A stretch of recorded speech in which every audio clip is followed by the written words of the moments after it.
everybody. Um, Thank you for inviting me to present today. I am Jeanne Childs. I'm a data scientist working with the Children's Social Care team in Swansea University in partnership with Cascade Group in Cardiff University as well.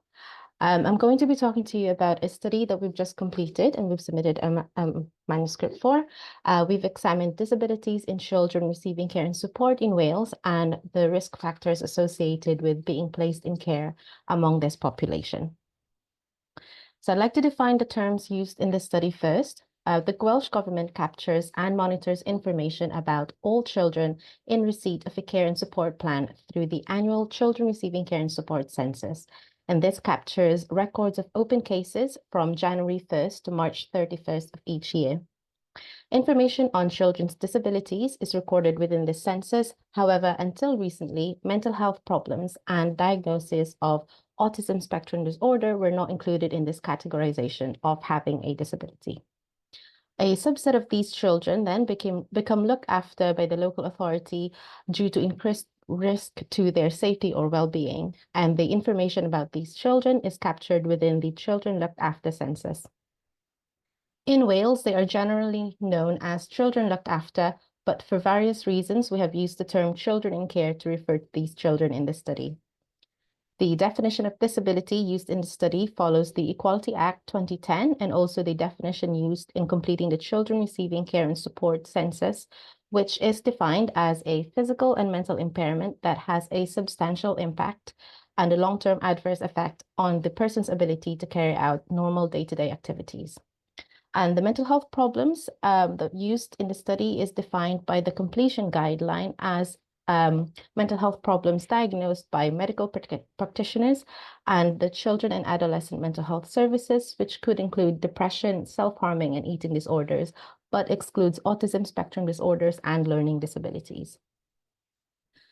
So, using annual snapshots of aggregate data, the Welsh Government reported that 21% or 1 in 5 of all children receiving care and support had a disability on 31st of March 2023.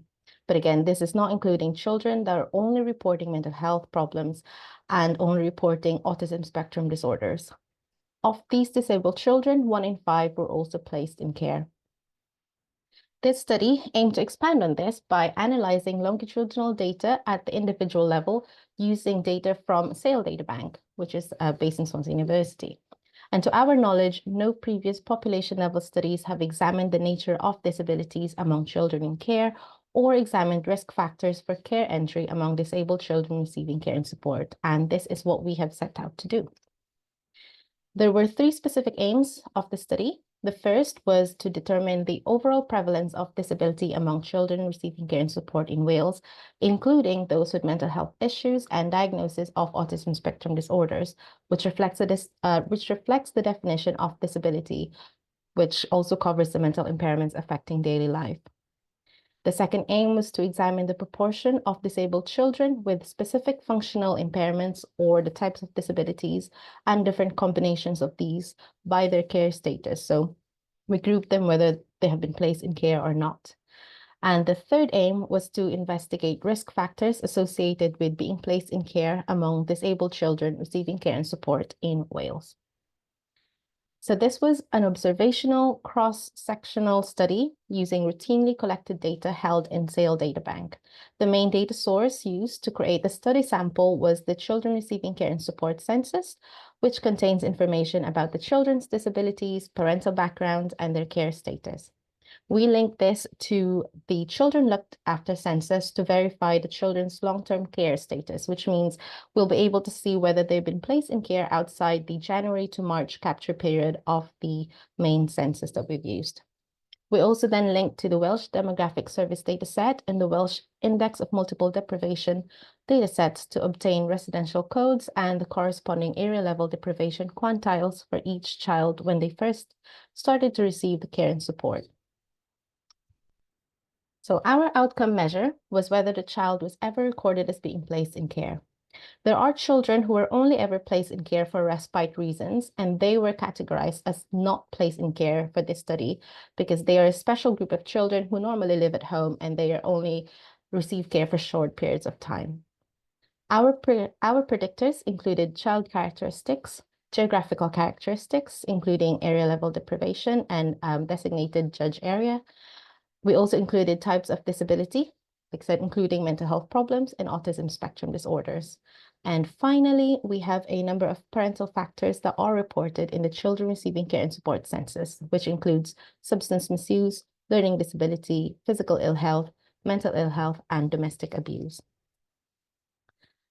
So we have a main cohort and a sub-cohort. So on top here, you can see that our main sample consisted of all the children receiving care and support in Wales between 2017 and 2021. And from here, children were grouped based on their disability status. So we only included children who were reported to have a disability in the study. Now, this subgroup were then further categorized based on whether they have been placed in care or not. And this subcohort was used to visualize the proportion of children with specific functional impairments and combinations of impairments by their care status. And this was also used to model factors associated with being placed in care among this population. So for characteristics of our main cohort, we have 37,765 children. So between 0 and 17 years old. 54% were male, 33% were 10 to 15 years old, and majority were from white background. 1 in 4 children came from the most deprived areas of Wales, and more than 1 in 2 children were receiving support due to abuse and neglect. And out of this cohort, 28%, or 10,720 children, were categorized to have disabilities. And this comprises our subcohort, which again is majority male. 48% come from 10 to 15-year-old, and majority from white background as well. Again, 1 in 4 children from this group came from the most deprived areas. 1 in 3 children receiving care and support due to abuse and neglect, and 1 in 3 disabled children were then placed in care. We examined the proportion of children with different types of disability by their care status. Now, I'd like to highlight that children could have multiple impairments. So on the left is the proportion of disabilities of children not in care, and on the right shows the proportion of disabilities of children in care. Now, we can see here that for children not in care, the lack of perception of risk of physical danger, named here as risk perception, was the most commonly recorded disability for children not in care, while for children in care, the most commonly recorded disability was mental health problems. Next, we examined the number of children with different combinations of the disabilities that were recorded. Now, this figure shows the co-occurrence of different types of disability among all of the disabled children. This plot has 3 components. So you see the top here is the bar chart, which shows the proportion of children with some particular combination of disabilities, and each bar represents a different combination. Underneath here is a graphical table showing what those combinations are, and each row is one of the types of disability.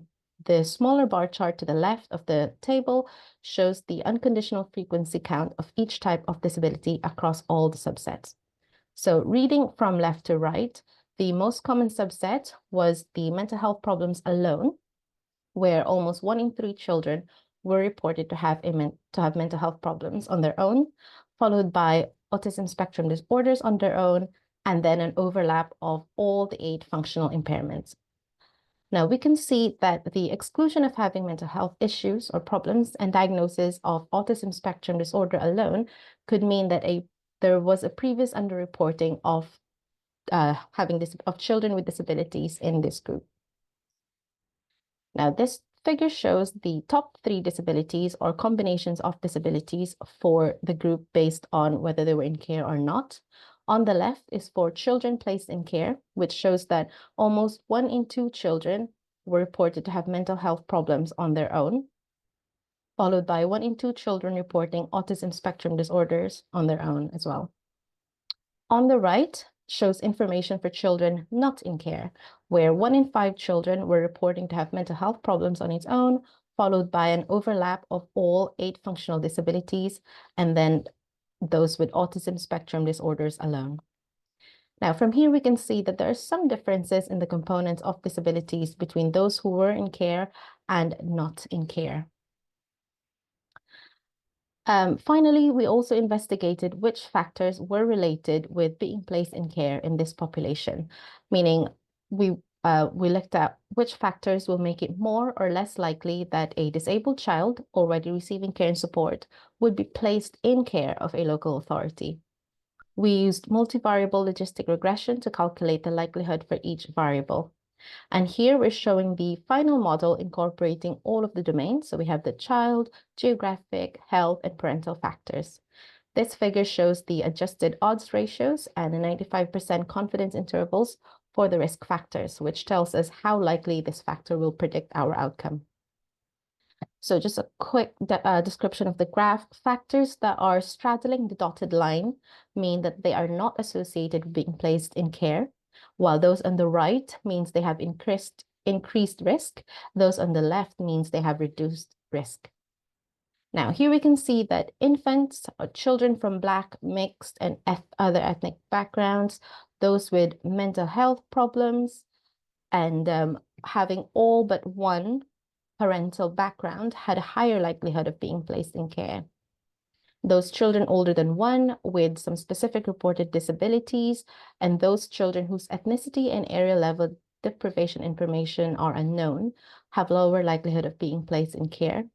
And there are also factors that were not related to being placed in care, including known area level deprivation, their judge area, the child's sex, those from Asian ethnicity, and those with specific disabilities reported. So, what have we learned from this study? First, I would like to highlight the large number of children reported with mental health problems and the incorporation of mental health problems alongside autism diagnoses in the categorization of disabilities in this group. We'll see an increase in the reported number of disabled children in this population in the future reports. Child characteristics which make disabled children more likely to be placed in care include being under 1, coming from certain ethnic backgrounds, and having mental health problems. Concerningly, all but one parental background factor were seen to have a higher likelihood of being placed in care. So altogether, this means that tailored interventions to children and families with these backgrounds and issues may need to be provided to reduce the likelihood of disabled children being placed in care. So yeah, I would just like to say thank you to all of my co-authors and those involved in the partnership, and to Health and Care Research Wales for the funding. And if anybody's interested in working with us or simply curious on what we're doing, here's some information and some links to websites that you can look at as well. Thank you.